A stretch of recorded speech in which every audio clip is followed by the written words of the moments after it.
भाजप आणि संघाचं जे सरकार आहे ते एक मोठं संकट आहे आणि या संकटाच्या विरोधात सातत्याने रान पेटवणारे, ज्या शक्तींच्या विरोधात बोलण्यासाठी अगदी मंत्री असतील आणि इतर पदाधिकारी असतील ते घाबरतात, असे असताना सुद्धा ॲडव्होकेट बाळासाहेब आंबेडकर वंचित बहुजन आघाडी सातत्याने जनतेमध्ये जाऊन या सगळ्या प्रश्नांची मांडणी करत असतात.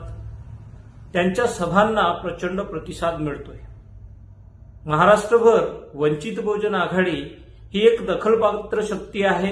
हे 2019च्या निवडणुकीमध्ये सिद्ध झालं होतं आणि आता सुद्धा ज्या ज्या सभा होत आहेत, ज्या ज्या बैठका होत आहेत, जे मोर्चे होत आहेत, जे आंदोलन होत आहेत, त्यामधून सुद्धा हे अधोरेखित झालेलं आहे की वंचित बहुजन आघाडीला टाळून कुठल्याही राजकीय पक्षाला आता महाराष्ट्राची सत्ता मिळवणं शक्य नाही. 4 राज्यांचे निकाल आले. 4 राज्यांच्या निकालामध्ये भाजपच्या बाजूनी ज्या